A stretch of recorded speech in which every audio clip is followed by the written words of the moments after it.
Excited ଥିଲି। କାଲି ରାତିରେ ଆମର ରଙ୍ଗ ଥ୍ରୋ ଚାଲିଥିଲା, ଯେଉଁଟା ରଙ୍ଗ ଥ୍ରୋ ଚାଲିଥିଲା ସେ ରଙ୍ଗ ଥ୍ରୋରେ ସମସ୍ତେ ମଣିଷ ଶୁଅନ୍ତି 8 ଘଣ୍ଟା, ମୁଁ ମାତ୍ର ଶୋଇଥିଲି 2 ଘଣ୍ଟା। ଆଜି ଶୋଇପାରିନଥିଲି। ରଙ୍ଗମହଲ ପଇସା ବା ସତ୍ୟବାବୁଙ୍କ ପଇସାରେ ନୂଆ ଗାଡ଼ି କିଣିଥିଲି। ସେ ଗାଡ଼ି ପାଇଁ ଆଜି ଏତେ ଏକ୍ସାଇଟେଡ୍, ବର୍ଷାରେ ଓଦା ହେଇକି ଆସିକି ଟୋଟାଲ୍ ଶୋଇନି। ମୁଁ ପ୍ରଥମ ମଞ୍ଚକୁ ଗଲି, ପ୍ରଥମ ଡାଇଲଗ ମୋର ଭୁଲ, ଡାଇଲଗ ଭୁଲ ନୁହଁ, ଜୋନ୍ ଭୁଲ ହେଇଗଲା। ମାନେ ଆମେ ଆଶା କରୁଥିଲୁ ଆଜି ପାଖାପାଖି ଯଦି ପାଗ ଭଲ ଥାନ୍ତା, ଦର୍ଶକ ପାଖରେ ଆମର ଯେଉଁ ଚେୟାର 1800, ଆଜି ଚେୟାର 3000 ବାବୁ ପକେଇଥାନ୍ତି। ପ୍ରକୃତରେ ବି ସେଇଆ ହେଇଛି। ଆଉ 4ଟା ପାର୍ଟିଙ୍କର ଆଜି ଫାଇନାଲ ଥିଲା। ଆଉ 4ଟା ପାର୍ଟି ନା କଥା କହିବା କଥା ନୁହଁ, ସବୁ ତ ପାର୍ଟି ମାଲିକ ମାନଙ୍କର ପାର୍ଟି। କିନ୍ତୁ ସେ 4ଟା ପାର୍ଟିର ଆମ ପାର୍ଟିର ଆଜି ଯେତିକି ଦର୍ଶକ ଆମ ପାଖରେ ଥିଲେ, ସେ ଦର୍ଶକଙ୍କ ତାଳି ଉତ୍ସାହିତ ଆମକୁ ଏତେ ଖୁସି କରିଦେଲା। କୋଟି କୋଟି ଡବଲ କୋଟି ଦରିଆ କୂଳ ଦରଦୀ ବନ୍ଧୁ। ପ୍ରକୃତରେ କହନ୍ତିନି, ମଣିଷ ସମୟର ଗତି କରୁଛି, ଘଣ୍ଟା ବଢ଼ିବ ମାନେ କଣ୍ଟା ବଢ଼ିବ, ସମୟ ବଢ଼ିବ ମାନେ କଣ୍ଟା ବଢ଼ିବ। ଆର ବର୍ଷ ନାଟକ ଥିଲା କୋଟି କୋଟି ଦରିଆ କୂଳ ଦରଦୀ ବନ୍ଧୁ କାଞ୍ଜି କେବଳ ତୋରି ପାଇଁ। ଏ ବର୍ଷ ହରିଶ୍ଚନ୍ଦ୍ର ଟୋଟାଲ ହାଇଲାଇଟ୍ ନାଟକ ଆମେ କରିନୁ। ମୁଁ ଏବେ ବି କହୁଛି ଆପଣମାନଙ୍କୁ, ଛାତିରେ ହାତ ବାଡ଼େଇକିରି କହୁଛି, ସବୁଠାରୁ ଜୁନିୟର କଳାକାର। ଆଉ ଯେଉଁ କଳାକାରର କିନ୍ତୁ ଏ ନାଟକ ହରିଶ୍ଚନ୍ଦ୍ର ଦୀପକ ଜେନା ସାର୍ଙ୍କର ଲେଖା, ଶାରଦା ରଣା ସାର୍ଙ୍କର ମାନେ କଥାବସ୍ତୁରେ ସଜା ହେଇଥିଲା ନିର୍ଦ୍ଦେଶନାର ନାଟକ। ଏ ନାଟକ ହଇଚଇ କରିବ ବୋଲି ମୁଁ ଆପଣମାନଙ୍କୁ ଗ୍ୟାରେଣ୍ଟି ଦେଉଛି।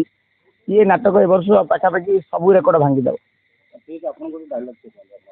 କ'ଣ ଡାଇଲଗ କହିଲା ତ ଡର ଲାଗୁଛି। ମଜା ଏବେ ତ 2 ନମ୍ବରୀ କାମ ଟିକେ କମେଇଦେ। ବର୍ଷକ ଭିତରେ 4ଟା ପୋଲ କଲୁ, 3ଟା ଭୁଷୁଡ଼ିଆ, 8ଟା ସ୍କୁଲର ଛାତ ପକେଇଲୁ, ସବୁ ଛାତରୁ ପାଣି ଗଳୁଛି। ଏମିତି ଯଦି 2 ନମ୍ବରୀ କାମ କରିବୁ ତୋତେ ଆଉ ଟେଣ୍ଡର ମିଳିବନି।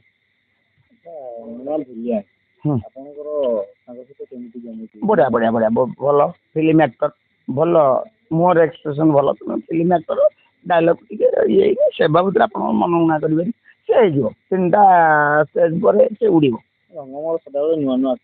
ବଢ଼ିଆ ଚାନ୍ସ, ସେ ଏମିତି ଚାନ୍ସ ଦେଉଛନ୍ତି ସତ୍ୟବାବୁ। ସେ ଚାନ୍ସ ମୁଁ କିଏ, ମୋତେ କିଏ ଚିନ୍ହିଥିଲା?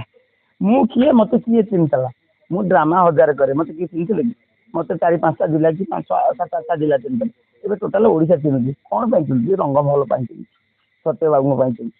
ସତ୍ୟବାବୁ ପ୍ରକୃତରେ ସାଇବାବାଙ୍କର ଜଣେ ବଡ଼ ଭକ୍ତ।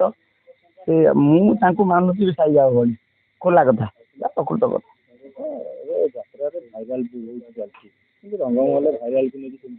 ନା ଆମର ଭାଇରାଲ ସେମିତି ଭାଇରାଲ କଳାକାର ନା, ଆମର ଟୋଟାଲ ଟିମ୍ ଭାଇରାଲ, ଆମର ଟୋଟାଲ ନାଟକ ଭାଇରାଲ, ଆମ ସତ୍ୟବାବୁ ଭାଇରାଲ। ଆମେ ଆର ବର୍ଷ 93ଟା କ୍ୟାମ୍ପ କଲୁ। 93ଟା କ୍ୟାମ୍ପରେ ପାଖାପାଖି ମୋର 50ଟା କ୍ୟାମ୍ପ ବାଲା ଚିହ୍ନା, ଆଉ 43ଟା କ୍ୟାମ୍ପ ହେଉଛି ବାବୁଙ୍କର। ସବୁ ମିଶିକି ସବୁ ଜାଗାରେ ରଙ୍ଗମହଲ ଆଉ ସତ୍ୟବାବୁ ସବୁ ଜାଗାରେ ସତ୍ୟବାବୁ ଠାରୁ ଭଲ ଲୋକ କେହି ନାହାନ୍ତି। ଏଇଟା ହେଉଛି ବଡ଼ କଥା। ଆଉ କ'ଣ, ଯଦି ଗୋଟେ ଚାକର ଆଗରେ ମାଲିକର ପ୍ରଶଂସା କରାଯାଏ, ଚାକରଟା କେତେ ଖୁସି ହେବ କହୁନାହାନ୍ତି ଆପଣ? କୁହନ୍ତୁ। ଗୋଟେ ପୁଅ ଆଗରେ ବାପର ପ୍ରଶଂସା ହେବ, ଛାତି କୁଣ୍ଡା ମୋଟା ହେଇଯିବନି? ମୋ ଘର ହେଉଛି କୁଜଙ୍ଗ, ମୋତେ ସବୁବେଳେ ଡାକନ୍ତି ଧୁନା ପୁଅ।